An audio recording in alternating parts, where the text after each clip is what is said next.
und wird sich kümmern, dass wir wieder zu ihm zurückkehren. Weil was will er? Er will, dass alle seine Diener ihn lieben. Und warum sind wir hier? Weil wir nichts mit ihm zu tun haben wollten. Weil wir unabhängig sein wollten. Aber wenn wir diese Liebe wieder entwickeln, dann wird uns Krishna wieder mit offenen Armen empfangen.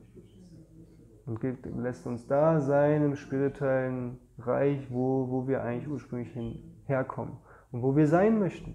Und er ist sogar so gütig, dass wir können auf den höchsten Planeten zu Radha und Krishna, wir können aber auch auf einen anderen Planeten. Wir sagen, ich habe eine Beziehung mehr zu der Form Gottes und zu der Form, zu irgendeiner Vishnu-Form.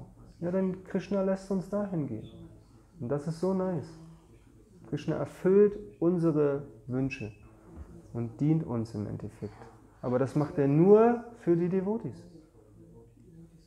Und dann soll man immer sagen, wir haben einen strafenden Gott.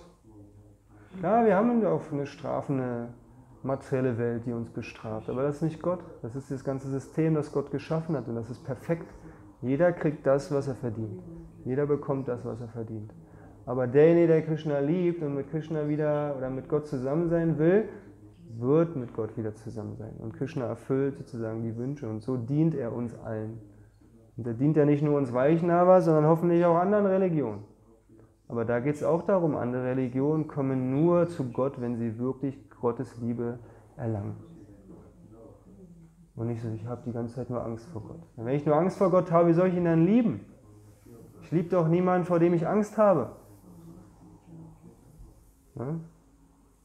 Wir müssen diese Liebe entwickeln, das ist wichtig. Und das kann man auch in anderen Religionen. Man kann auch eine liebevolle Beziehung zu einem anderen göttlichen Namen aufbauen.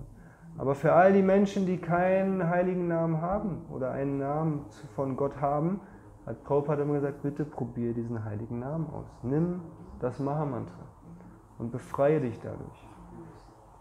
Und das ist sozusagen das, was wir hier machen. Und wir aber alle Meister sind und ich speziell auch, das zu vergessen. Und zu denken, heute kann ich wieder ausgespaced chanten. Heute kann ich wieder den und den Nonsens machen.